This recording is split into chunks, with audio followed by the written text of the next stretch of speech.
जय जय रघुवीर समर्थ, जय जय शनिदेव समर्थ. आजचा श्लोक आहे. जगी होईजे धन्य राम नामे, क्रिया भक्ती उपासना नित्य नेमे, उदासीनता तत्वता सारा आहे, सदा सर्वदा मोकळी वृत्ती राहे. जगी होईजे धन्य या राम नामे. जगात जर धन्य व्हायचं असेल तर रामनामाने धन्य व्हाल. सत्य असत्य, परमेश्वर आणि सैतान, पाप आणि पुण्य, सदाचार दुराचार, या सगळ्याचा संघर्ष आहे ना. तसं राम आणि हराम हा पण संघर्ष आहे. राम आणि हराम हा पण संघर्ष आहे. काय मिळवायचं हे आपण ठरवलं पाहिजे.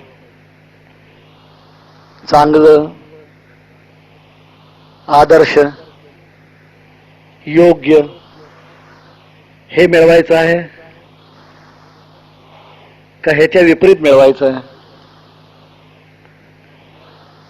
रामरायाच्या नामस्मरणाने आपण धन्य होऊ असं आपण जेव्हा म्हणतो, जगी होईजे धन्य रामनामे आपण जेव्हा म्हणतो, तेव्हा धन्य व्हायचं म्हणजे काय व्हायचं?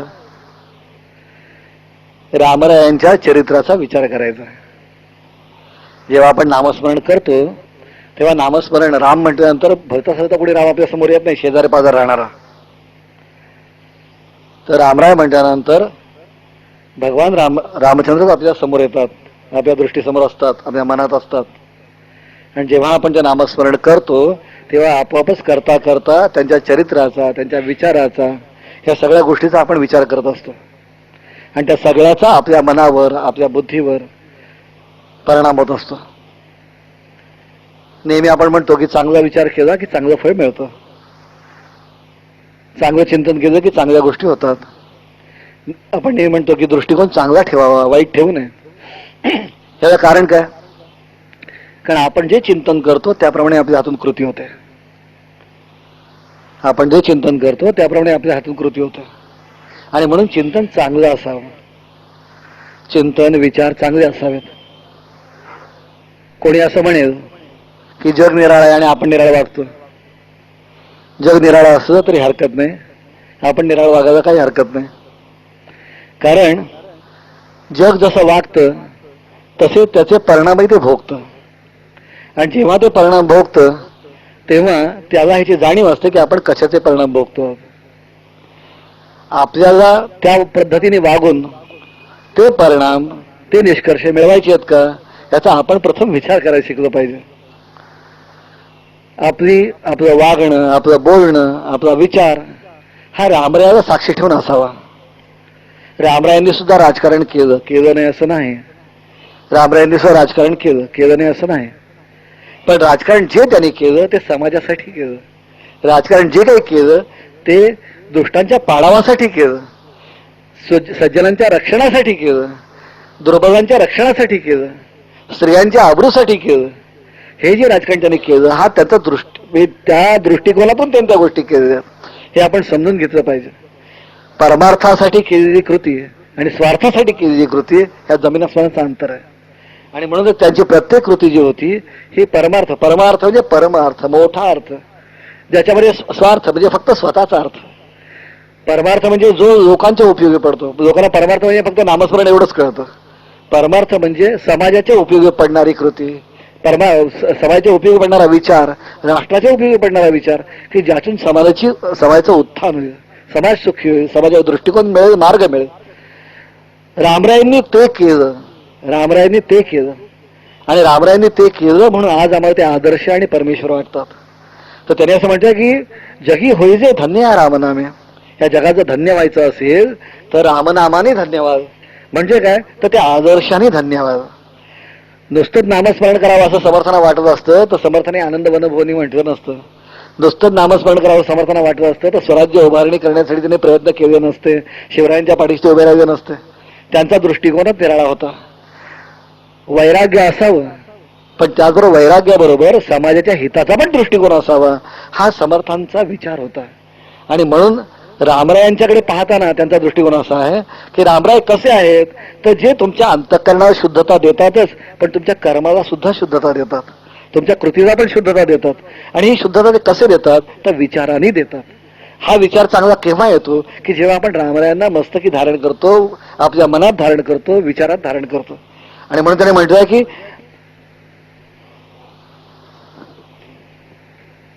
जगी होईजे धन्य या रामनामे, क्रिया भक्ती उपासना नित्यनेमे. हे रामनामाने धन्य कसं व्हायचं, पुढे म्हणतोय क्रिया भक्ती आणि उपासना, तीन गोष्टी आहेत. क्रिया, आपली कृती, आपण काय वागतो, कसे वागतो. लोक तुम्हाला आदर्श केव्हा मानतात, तुमची कृती बघून मानतात, कृती बघून मानतात. आपण ज्यावेळेस एखाद्या माणसाला थोर पुरुष म्हणून मानतो, आदर्श म्हणून मानतो, तेव्हा आदर्श किंवा थोर पुरुष म्हणून मानत असताना नुसते त्यांच्या विचाराला मानतो का, नाही, त्यांच्या कृतीला पण मानतो. जर नुसत्या विचाराला मानत असतो तर बोलणारी माणसं, पोपटपंची करणारी माणसं काय कमी आहेत काय, भरपूर आहेत, सुंदर बोलतात. पण सुंदर बोलणाऱ्या माणसांना आपण आदर्श नाही मानत, सुंदर नुसत्या बोलणाऱ्या माणसांना आपण आदर्श नाही मानत. ही वकील झाली, सुंदर वकील जो असतो तो सुंदर प्लीडिंग करतो, त्याचा मुद्दा लावून धरतो, त्याला असणारे आधार गोष्टी सांगतो की हवा हा आधार आहे, तेव्हा तो आधार आहे, तेव्हा तो आधार आहे सांगतो. पण हे जरी सांगितलं तरी तो आदर्श नाही मानला जात, त्याच्याबद्दल आदर व्यक्त केला जात नाही. त्याला कारण असं आहे, कारण संतांचं वैशिष्ट्य आहे, संतांचं वैशिष्ट्य आहे की ते जसं बोलतात तसं वागतात, त्यांच्या उक्तीमध्ये आणि कृतीमध्ये अंतर नसतं, म्हणून ते आदर्श मानले जातात. आम्ही वैकुंठवासी आलो याचं कारण असे बोलले जे ऋषी त्याचं भावे वर्ताय. झाडू संतांचे मार्ग आड राणी पडले जग, ते म्हणतात झाडू संतांचे मार्ग आड राणी पडले जग. कारण परिस्थिती अशी आहे, लोकांना असं वाटतं की संत आढळणातून जातात, आणि संतांना असं वाटतं की लोक आढळणातून जातात. कारण लोक आढळणातून जातात ह्याचं ज्ञान संतांना आहे, कारण संतांची दृष्टी ही साफ आहे, त्यांना माहिती आहे की लोक काय करतात. लोकांना असं वाटतं की संतांच्या मार्गावरून जाण्यामध्ये संकट आहेत, असं नाहीये. संतांना माहिती आहे की लोक ज्या पद्धतीने त्यात जास्त संकट आहेत. सरळ मार्ग परमेश्वराचा आहे, हे वाकडे मार्ग माणसाचे असतात. अर्थात हे काय, आपण संसारी माणसं, अनंत जबाबदारी आपण आपल्या डोक्यावर घेऊन बसलो, त्यामुळे त्या जबाबदाऱ्या पार पाडण्यासाठी अनंत व्याप करण्याशिवाय आपल्याला गत्यंतरच नसतं. पण हे सगळे व्याप करत असताना जर परमेश्वराचं स्मरण जर असेल, हे सगळे व्याप करताना जर परमेश्वराचं स्मरण जर असेल आणि त्याच्या चिंतनातून आपण जर करत असू, तर एक लक्षात ठेवा, आपण त्यातल्या त्याच चांगले मार्ग शोधण्याचा प्रयत्न करू, त्यातल्या त्याच चांगला विचार शोधण्याचा प्रयत्न करू, त्यातल्या त्याच चांगला मार्ग, चांगले विचार शोधण्याचा प्रयत्न करू. आणि तो करण्याची गरज आहे. आपण एखादी चुकीची कृती करत असू, मी नेहमी म्हणतो, आपण एखादी चुकीची कृती करत असू तरी सुद्धा ती कृती करताना आपल्या मनात ही जी धारणा पाहिजे की आपल्याला परिस्थिती आहे, गरज आहे म्हणून आपण करतो, पण हे चूक आहे याची कृती आपल्याला जाण पाहिजे. कारण ती जर जाण जर असेल तर लक्षात ठेवा, एक ना एक दिवस तरी ती कृती तुम्ही बंद केल्याशिवाय राहणार नाही, ती सोडल्याशिवाय राहणार नाही. आणि म्हणून आपण कुठची कृती करतो, आपलं कर्म काय, कर्म, भक्ती आणि उपासना, या तिन्ही ज्या गोष्टी आहेत, त्या तिन्ही गोष्टी ज्याच्याकडे असतील तो रामापर्यंत जाईल. रामापर्यंत जाण्यासाठी या तिन्ही गोष्टी पाहिजेत. रामरायांनी काय कर्म केलं आणि आपण काय कर्म करतोय असा विचार करायला आपण शिकलो पाहिजे. जेव्हा आपण तसा विचार करायला शिकतो आपल्याला असं लक्षात येईल की रामरायांचं कर्म निराळ होतं आणि आपलं कर्म निराळ आहे. पण हे चिंतनाने बदल होत जातो, एका दिवसात बदल होत नाही. माणूस जमाने मी एका दिवसात सगळं बदलतो, नाही शक्य होत. त्याला कारण आहे, शरीराला सवय पडली आहे, मनाला सवय पडली आहे, बुद्धीला सवय पडली आहे, परत परत तेथेच करण्याची सवय. एकदा एका लग्नामध्ये वरातीला घोडा पाहिजे होता, एका लग्नात वरातीला घोडा पाहिजे होता आणि लग्नाचा हे मोसम लग्नाचा, आणि त्यामुळे घोडे सगळे बुक झाले, घोडे मिळे ना. सरतेवटी कुठून तर धडपड करून ते घोडा आणलं आणि एक घोडा आणलं, त्या घोड्यावर सगळं सजून बिजून आणलं आणि तो नवरदेव बसला घोड्यावरती. बँड पुढे सुरू झाला, बँड सुरू झाला, तर घोडं गोल गोल फिरायला लागलं. सरळ आहे ना, आता वरातीला घोडं सरळ चालतंय ना, पण ते सरळ आहे ना, ते गोल गोल फिरायला लागलं. तेव्हा प्रयत्न करून ते सरळ आहे ना, बँड बंद की थांबायचं, बँड वाजवायचं की गोल गोल फिरायचं. सरतेवटी विचार, घोडं कुठे आहे, सर्कसमध्ये घोडा आहे म्हणाले, हे सर्कसमध्ये घोडा आहे, याला बँड वाजवा की गोल फिरायचं, सरळची सवयच नाही म्हणाले. तसं आपली परिस्थिती आहे. हे आपल्या संसाराची बँड वाजायला लागले की आपल्याला गोल गोल फिरायची सवय, आपल्या सरळ सवय होत नाही. आणि त्यामुळे हे सरळ जायचा प्रयत्नपूर्वक शिकलं पाहिजे, प्रयत्नपूर्वक, एका दिवसात नाही राहायचं. कारण जी सवय पडली ना ती एका दिवसात जात नाही. आणि नुसती ह्या जन्माची नाही, जन्माची सवय आपल्याला गोल गोल फिरायची, आणि म्हणून तो परत येतो ना. तर ही जी सवय आहे ही एका दिवसात नाही मोडी जाणार. पण हे मोडण्यासाठी म्हणून प्रयत्न करणं आवश्यक आहे. मात्र प्रयत्नपूर्वक ही गोष्ट शिकलं पाहिजे. चांगल्या गोष्टी शिकण्याकरता प्रयत्न करावा लागतो. बाकीच्या गोष्टी सहजगत्या होतात, त्याही काही करावं लागत नाही. पाणी उतारावर वाहण्यासाठी प्रयत्न करावा लागत नाही. उतारावर वाहणं पाण्याचा गुणधर्म आहे. पण पाणी वर चढवायचं असेल तर त्यासाठी पंप लावावा लागतो, प्रयत्न करावा लागतो, कष्ट करावं लागतं. त्याशी पाणी नाही वर चढत. आणि म्हणून निसर्ग नियमानुसार जे आपण वागतो, आहार निद्रा भयभैथोंच या ज्या गोष्टी वागतो त्यासाठी काही शिकवायची गरज नाही. आपोआप माणूस करतो, आपोआप करतो. पण ह्याच्या पलीकडे काही करायचं असेल, याच्या पलीकडे काही करायचं असेल तर ते अभ्यासाने मिळवावं लागतं, अभ्यासाने शिकावं लागतं, प्रयत्नपूर्वक अंगात भिनवावं लागतं. आणि हे जेव्हा तुम्ही भिनवायला शिकता तेव्हा तुमचं असणारं कर्म, तुमची असणारी कृती ही जास्तीत जास्त योग्य बनत जाते. आपण काय करतो ह्याच्यावरती आपलं लक्ष पाहिजे. आपण काय करतो ह्याच्या आपलं लक्ष असलं पाहिजे. आपण दिवसभरात काय काय करतो हे आपण स्वतः पाहिलं पाहिजे.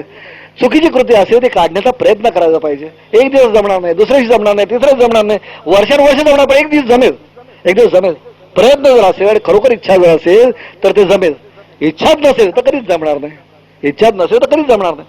आणि म्हणून त्यांनी म्हटलं की क्रिया भक्ती उपासनाची नेहमी क्रिया पाहिजे, कृती पाहिजे, योग्य कृती पाहिजे. रामरायांपर्यंत जायचं तर योग्य कृती पाहिजे. अयोग्य कृतीने आपण नाही जाऊ शकत. आपण म्हणतो जेथे जातो तेथे तुम्हाला सांगा ती 14 दिवशी हाती धरून या. पण जेथे जातो तेथे तुम्हाला सांगा ती का?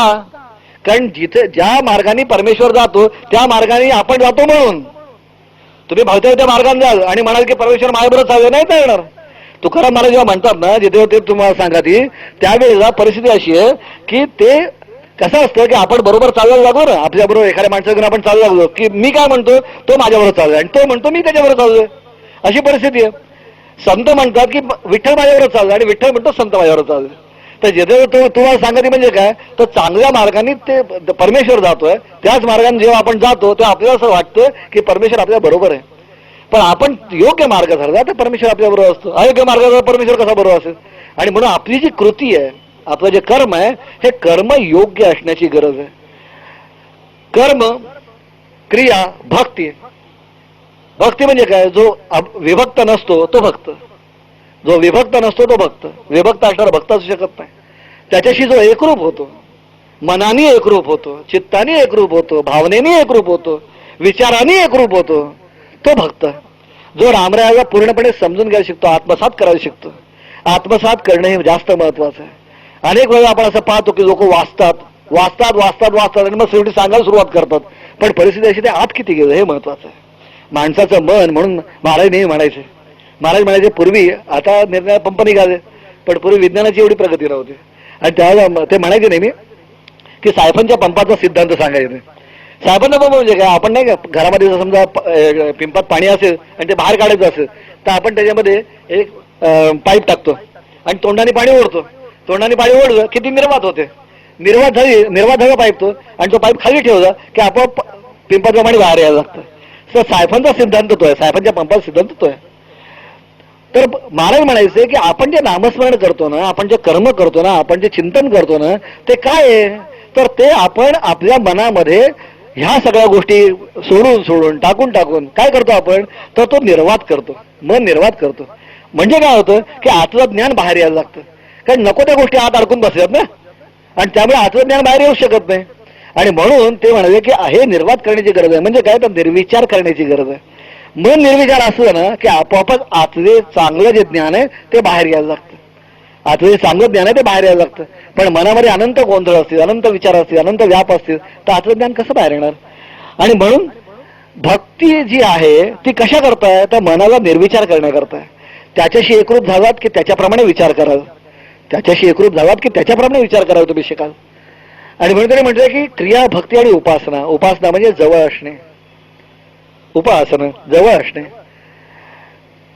उपासना म्हणजे आपल्याला असं वाटतं देवाजवळ बसलो, घडा 4 स्तोत्र म्हटली बसलो देवाजवळ. नाही, आपण देवाजवळ बसतो आणि दुनियाभर फिरतो. कसं व्हायचं? देवासमोर बसायचं आणि चिंता आहे, पेढीवर काय झालं असेल, दुकानात काय झालं असेल, नोकरीवर काय झालं असेल, इकडे काय झालं असेल, काल मी कोणाशी काय बोललो, आज मी काय बोलायचं, कोणाला किती द्यायचे, कोणाला किती घ्यायचे, हे जो विचार मी देवासमोर बसून करायला लागलो आणि तोंडाने मात्र घडा म्हणतोय, हे जवळ बसणं नाही. देवाजवळ बसायचं म्हणजे मनाने, चित्ताने, बुद्धीने देवाजवळ बसायचं. त्याच्या जवळ बसलं पाहिजे. कारण तुम्ही जितकं त्या जवळ बसाल तेवढं तुमचं पावित्र्य वाढेल, तुमच्या मनाचं पावित्र्य वाढेल, तुमच्या चित्ताचं पावित्र्य वाढेल. कारण त्यांच्या सहवासाने तुम्ही या सगळ्या गोष्टी शिकणार आहात. तुम्ही देवाजवळ मनापासून बसायचा अभ्यास करा, प्रयत्न करून बघा. तुम्ही बसायचा अभ्यास करा. लक्षात ठेवा, तुम्ही असं म्हणा देव कुठे समोर, आम्ही तर फोटोसमोर बसतो. मग ती भावना असेल तर फोटोच पावणार, दुसरं काय पावणार. आपण जी भावना ठेवू तसा देव पावणार आहे. भक्त असेल माईक तर देव होई महाठक, समर्थाने म्हटलं भक्त जर असेल माईक तर देव होई महाठक. आपण त्याविषयी कसं वागायचं त्याप्रमाणे तो आपल्याशी वागतो. या यथामान प्रपद्यंते ताल सर्व भजाम्यम, जो जसा माझा बसतो तसा मी त्याला पावतो. भजण्यामध्ये माया असेल, खोटा असेल तर खोटंच मिळणार, खरं कसं मिळायचं. आणि म्हणून आपण जेव्हा देवासमोर बसतो तेव्हा आपली ही भावना पाहिजे की परमेश्वर माझ्या समोर आहे. ही जर भावना तुमच्या मनात असेल आणि तुम्ही त्याचं सान्निध्य मिळण्याकरता म्हणून त्याच्या जवळ बसला असाल ना, तर परमेश्वरी सान्निध्याचा अनुभव आल्याशिवाय राहणार नाही, आल्याशिवाय राहणार नाही. पण तेवढी चित्ताची एकाग्रता मात्र निर्माण करण्याची गरज आहे. आणि चित्ताची एकाग्रता आणि त्याचबरोबर मनाचा भावुकपणा, भावना पाहिजे. परमेश्वराला जाणणं हे बुद्धीने शक्य नाही, परमेश्वराला जाणणे मनाने शक्य आहे. परमेश्वराला जाणणं बुद्धीने शक्य नाही. माणसं असं म्हणतात की बुद्धी फाटे फोडते, बुद्धी फाटे फोडते, मन फाटे नाही फोडत. एकदा एखाद्या ठिकाणी श्रद्धा बसली, प्रेम बस नाही फाटे फोडत. तिथं बुद्धीचं कसं असतं, बुद्धी लगेच विचार करायचा, हे बरोबर आहे का, ते बरोबर आहे का, असं आहे का, तसं आहे का, हे का ते का. बुद्धी फाटे फोडते, मन नाही फाटे फोडत. जसं आपण एखाद्या ठिकाणी विश्वास ठेवला की ठेवला असं असतं. आणि हे फक्त मनाला शक्य होते, बुद्धीला शक्य होत नाही. आणि म्हणून परमेश्वराकडे मनाच्या मार्गातून जायचं असतं, बुद्धीच्या मार्गातून जायचं नसतं. बुद्धीने समजून घ्यायचं, बुद्धीला शांत करण्याकरता काही गोष्टी समजून घ्याव्या लागतात, बुद्धीला शांत करण्याकरता. पण जायचा मार्ग हा मनातूनच निघतो, जायचा मार्ग हा मनातूनच निघतो. आणि म्हणून ते म्हणतोय की क्रिया, भक्ती आणि उपासना, क्रिया पाहिजे, योग्य कृती पाहिजे, त्याच्याशी एकरूपता पाहिजे आणि त्याचं सान्निध्य मिळवण्याची धडपड पाहिजे, प्रयत्न पाहिजे. ह्या तीन गोष्टी जर तुम्ही केल्या, या तीन गोष्टी तुम्ही केल्या तर तुम्ही धन्य होऊ शकता. या तीन गोष्टी प्रयत्नपूर्वक जमतात, विचाराने जमतात आणि त्याच्यासाठी कष्ट करण्याची तयारी हवी. बाकी सगळ्यासाठी माणूस राबायला तयार होतो, सकाळपासून संध्याकाळपर्यंत राबतो. पण परमेश्वरासाठी राब म्हणतो की राबायला तयार होत नाही. परमेश्वरासाठी राब म्हणतो की राबायला तयार होत नाही. लगेच विचार करतो मजुरी काय, परमेश्वरासाठी राबलं आणि त्याच्यावर मागितलं किती मजुरी झाली. मजुरी काय काय माणसं मला विचारतात, त्याला सांगितलं ना नामस्मरण कर, मग ते केल्यावर काय मिळेल, ही मजुरी झाली. परमेश्वर नामस्मरण कर सांगितलं की तो म्हणतो मग त्यातनं काय मिळेल, मग माझा हा प्रश्न सुटेल का, तो प्रश्न सुटेल का, माझा हे का ते. लक्षात ठेवा, आई बाप हे देण्यासाठीच असतात, तसा परमेश्वर आणि सद्गुरू देण्यासाठीच असतो. आई बाप हे देण्यासाठी असतं, परमेश्वर आणि सद्गुरू देण्यासाठीच असतो. पण त्यांनी आपणून द्यायचं, आपण किती मागायचं. त्यांनी आपणून द्यायचं, आपण किती मागायचं. आपण प्रेम करायला शिकलो पाहिजे.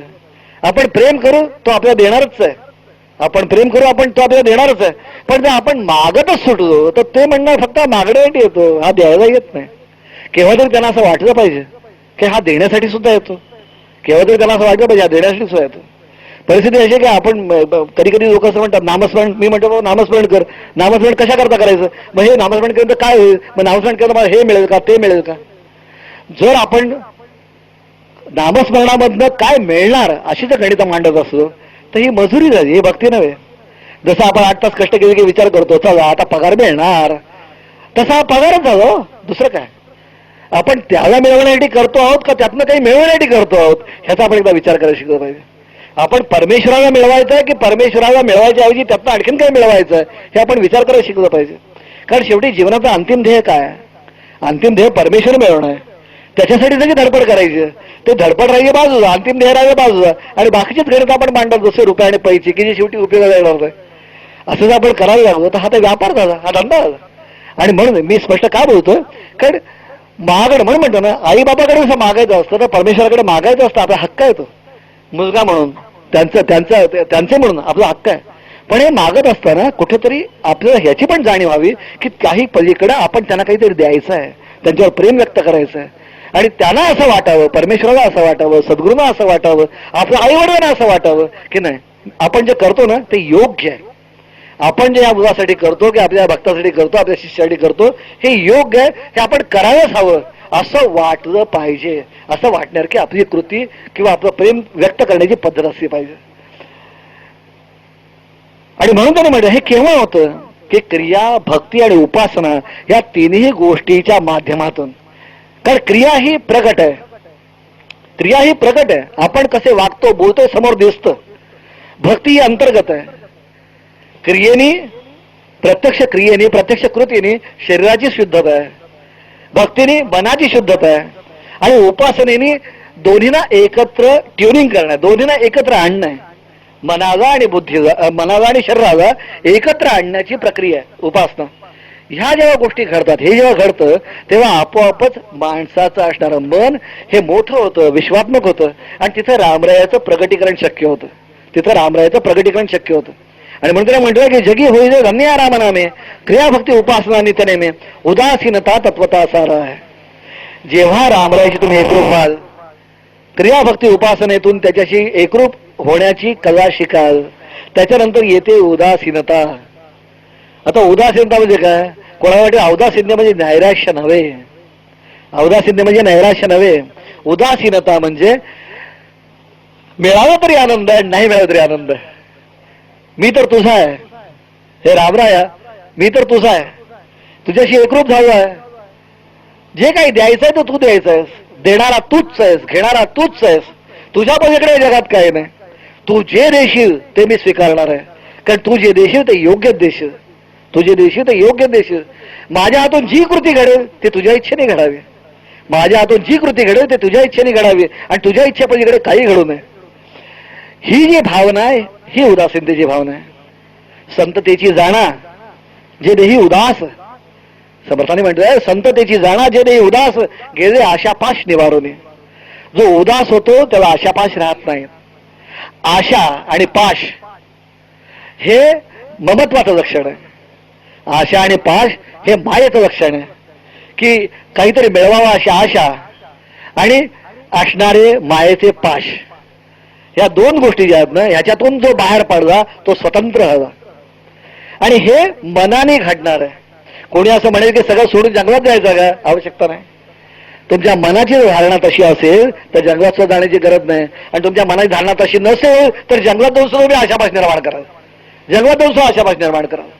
आणि म्हणून ही मनाची अवस्था येण्याची गरज आहे की मन उदास. उदास म्हणजे काय? तर रामरायाच्या चरणी वाहिलेलं, बाकीच्या गोष्टींकडे लक्ष नाही. म्हणजे बाकीच्या गोष्टी करत नाही का? करतो, पण प्राधान्य रामरायाला असेल, प्राधान्य रामरायाला असेल, रामरायाच्या इच्छेला असेल. आणि हे प्रधानता महत्व जेव्हा रामरायन घेऊन जेव्हा माणूस वागायला लागेल तेव्हा आपोआपच बाकीच्या गोष्टींचं महत्व कमी होत जाईल आणि रामराय अंतःकरणात प्रगट व्हायला लागते. आणि हे जेव्हा रामराय अंतःकरणात प्रगट होतील तेव्हा काय होईल? सदा सर्वदा मोकळी वृत्ती राहे. याच्यापेक्षा मोक्ष काय?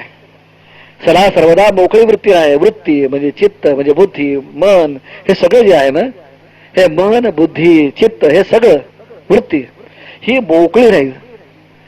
मोकळी राहील म्हणजे काय राहील? की ह्याच्या वरती काही राहणार नाही. माणूस नेहमी दबावाखाली जगतो, आयुष्यभर दबावाखाली राहतो. दबावाशिवाय माणूस राहतच नाही. कायम मालकाचा दबाव, कायम दबाव, कायम बाजाचा दबाव, कायम आणखीन कसल्या विचारांचा दबाव, ह्या दबावाखाली माणूस जगत असतो. स्वतंत्रपणे माणूस विचार करतोच केव्हा? करतच नाही. स्वातंत्र्य नसेल विचार करायचं. कुठली गोष्ट तुम्ही स्वतंत्र विचार करायला लागेल की तुम्हाला लोक सांगतात असं नाही चालत बरं का, असं काय सांगतात? कारण ठराविक बंधनामध्ये जगणं ह्याचीच माणसाला सवय झाली आहे, ह्याचीच माणसाला सवय झाली. आपण चोरांचं बघतो बघा, गुन्हेगार असतात ते आत जातात, जेलमध्ये सुखी असतात, आनंद असतात, मजा असतात. बाहेर आले की पुन्हा त्यांना वेळ लागतो, परत केव्हा आपल्याला जायचं, पुन्हा काहीतरी गाडोपडा करतात आणि परत आत जातात. असं वाटतं आहे ना माणसाची. काही जणांना तुरुंगातच आनंद वाटतो आणि काही जणांना स्वातंत्र्यात आनंद वाटतो. तशी माणसाची प्रवृत्ती आहे. माणसाला बंधनात राहायची सवय आहे, दबावाखाली राहायची सवय आहे, कायम दबावाखाली राहायची सवय आहे. समर्थ घर सोडून बाहेर पडले, समर्थ घर सोडून बाहेर पडले आणि बाहेर पडले आणि स्वतंत्रपणे राहिले, जगले. पण समजा एखाद्या माणसाला सांगितलं की आता तू घर सोड, शक्य नाही होत. माणसाला भीती पडते, आता बाहेर पडल्यावर कसं होणार, संपलं माझं, काही खरं नाही.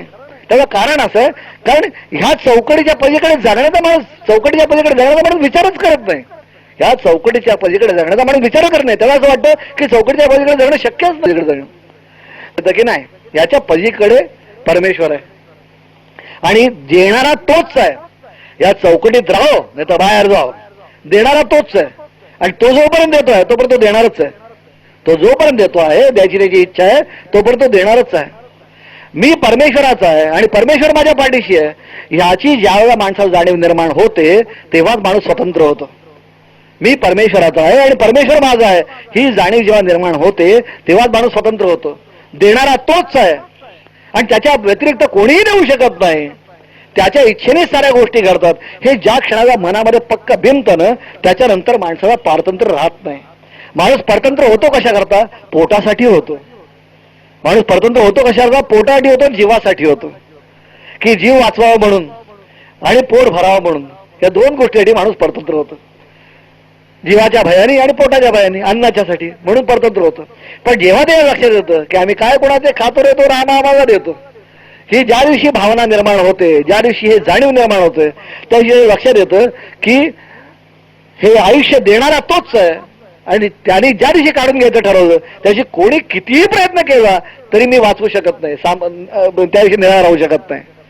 आणि जोपर्यंत तो देतो आहे तोपर्यंत मला सगळं काही मिळणार आहे.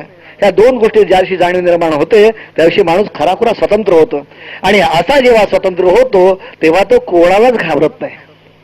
त्याची भीती संपते. भीती संपते म्हणजे तो स्वैर वागत नाही, वाईट वागत नाही. तर तो कोणाला तरी निर्भय मांडला की वाईट वागतो असं वाटेल, काहीतरी काय मना गेलं तसं वागतो, असं नाही. लक्षात ठेवा, ज्याला परमेश्वराची जाण निर्माण झाली तो जास्त सिस्टमॅटिक असतो. ज्याला परमेश्वराची जाणीव निर्माण झाली तो जास्त शिस्तबद्ध असतो, तो योग्यच वागतो. कारण त्याला माहिती आहे की जसा परमेश्वर माझ्यात आहे तसा माझ्या समोरच्यात सुद्धा आहे. जर मला कोणी दुःख दिलं तर मला वाईट वाटेल, मग समोरच्या मी दुःख का द्यावं? सुख चाहो तो सुख दो और दुःख चाहो तो दुःख दो. सुख चाहो तो सुख दो और दुःख चाहो तो दुःख दो. आणि म्हणूनच ज्या क्षणाला जाणीव निर्माण होते की परमेश्वर माझ्यात आहे तर समोरच्यामध्ये सुद्धा आहे, म्हटल्यानंतर तो नियमानुसारच वागणार, योग्यच वागणार, चांगलंच वागणार. वाईट वागू शकत नाही, तो वाईट वागू शकत नाही. पण एक आहे मात्र की एक जाणीव मात्र त्यात निर्माण होते की हे सगळं परमेश्वराच्या इच्छेने चाललेलं आहे, मला तोच देतो आहे. आणि जेव्हा तो मला देतोय तेव्हा मी चिंता काय करावी, मी भ्यावं का? अफजल खान भेटायला आला, अफजल खान भेटायला आला शिवरायांना. आणि जेव्हा भेटायला आला तेव्हा पहिल्यांदा शिवरायानंतर आले, अगोदर अफजल खान तिथं आला. आणि शिवरायांचा वकील त्यांच्या बरोबर होते. शिवरायांचा वकील म्हणजे शिवरायांचा दूत त्यांच्या बरोबर होता.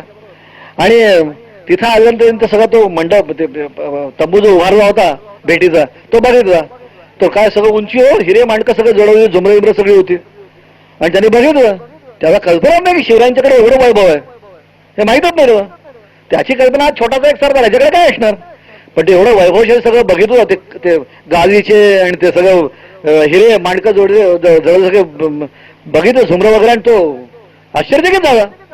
आणि तो त्या वकिलांना म्हणतोय की म्हणे उसको डर नहीं लगता, बोले वो तो छोटा सरदार है शिवाजी, तो शिवा को डर नहीं लगता क्या? ये तो बादशाह के पास जाना चाहिए था, उन्होंने तो बादशाह के पास भेजना चाहिए था, खुद के पास कैसे रखा? डर नाही वाटत त्याला, असं तो म्हणतोय. आणि एवढे शिवाजी महाराज आतात. शिवराजी आतमध्ये आले, ते आतमध्ये आल्यानंतर यांनी विचारलं अफजल खानाने, अफजल खान त्याला विचारलं की म्हणे आपको डर नहीं लगता, आपको डर नहीं लगता. म्हणजे शिवरायांनी उत्तर दिलं, डर कसला डर, डर कसला डर, भ्यावे तो रघुनाथच भ्यावे, तुम्हास काय, भ्यावे तो रघुनाथच भ्यावे, तुम्हास काय. पुढे काय झालं सगळ्यांना माहिती आहे. तर परिस्थिती अशी आहे की ज्या क्षणाला माणूस ठरवतो की देणारा तो आहे, हे आयुष्य त्यांनी दिलंय आणि मी काय करावे त्यांनी ठरवलंय. आणि जोपर्यंत माझ्या मस्तकी त्याचा आशीर्वाद आहे तोवर मी चिंता काय करावी. हे ज्या क्षणाला माणूस ठरवतो त्या क्षणाला माणूस स्वतंत्र होतो. शिवरायांचं राज्य एवढंच होतं, एवढंच छोटंसं टीचभर राज्य हो. सगळ्या पाचशा म्हणजे मोठ्या मोठ्या ऐरावतांच्या युद्धामध्ये गोगलगाईन जावाची परिस्थिती, गोगलगाईन जावाची परिस्थिती, इतकं छोटं राज्य. पण शिवरायांनी जो पराक्रम केला त्याला कारण काय, शिवरायांच्या पेक्षा सुद्धा मोठे मोठे सरदार होते. मिर्झा राजे जयसिंग केवढा मोठा सरदार, कितीतरी मोठे मोठे सरदार होते. पण ते स्वातंत्र्य उद्घोषित करू शकले का? नाही करू शकले, कारण मन परतंत्र होतं, मन परतंत्र होतं. पण शिवरायांनी स्वातंत्र्य उद्घोषित केलं कारण एकच होतं, त्यांच्या एक गोष्ट लक्षात आली, देणारा तो आहे, देणारा तो आहे. आणि जर देणारा तो आहे तर मी कोणाला काय घाबरावं. ज्या क्षणाला माणसाची एक गोष्ट लक्षात येते की देणारा तो आहे त्या क्षणाला तो स्वतंत्र होतो. आणि ज्या क्षणाला तो स्वतंत्र होतो याच्यापेक्षा निराळा मोक्ष काय. मोक्ष जिवंतपणे अनुभवायचा असतो. काही काही लोकांना असं वाटतं गेल्यावर मोक्ष अनुभवायचा असतो, गेल्यानंतर तर मोक्ष गेल्यानंतर पाहू, आता आहे जिवंतपणे मोक्ष अनुभवायची गरज आहे. संत जिवंतपणे मोक्ष अनुभवतात. संत जिवंतपणे मोकळेपणा अनुभवतात, संत जिवंतपणे आनंद अनुभवतात, आणि म्हणून तर त्यांच्या चेहऱ्यावर जो आनंद दिसतो तो आपल्या चेहऱ्यावर दिसत नाही ना. कोट्याधीश माणसं त्याच्या समोर जातात, संतांच्या समोर. संतांचं स्वतःचं काय असतं? काय नसतं. संतांचं स्वतःचं काय असतं? काय नसतं. पण त्यांच्या समोर जाणारा कोट्याधीश असतो, पण या कोट्याच्या चेहऱ्यावरती सगळी प्रेतकाळ असतं आणि त्यांच्या चेहऱ्यावर आनंद असतो. त्याचं कारण का? कारण त्यांनी एक ओळखलं, हे सारं जग माझं आहे, हे सारं जग माझं आहे, आणि या जगाचा मालक तो माझा मालक आहे. या जगाचा जो मालक तो माझा मालक आहे, हे एकदा कळलं ना की सगळा प्रश्न सुटतो. आणि हे समर्थ ह्या श्लोकाचा तोच अर्थ आहे. त्याने असं म्हटलं, जगी होईजे धन्या राम नामे, क्रिया भक्ती उपासना नित्यनेमे, उदासीनता तत्वता सारा आहे, सदा सर्वदा मोकळी वृत्ती राहे. ही मोकळी वृत्ती येणं हे आयुष्यातल्या सगळ्यात आनंदाची गोष्ट. ही सगळ्यात आयुष्यातली आनंदाची गोष्ट. ज्या दिवशी मोकळी वृत्ती येईल, रामराय आपल्या अंतःकरणात प्रगट होतील, त्या दिवसासारखा दुसरा आनंदाचा दिवस नव्हे. हे ज्या क्षणाला घडेल समजायचं की आपल्या आयुष्यात सोनं. जय जय रघुवीर समर्थ.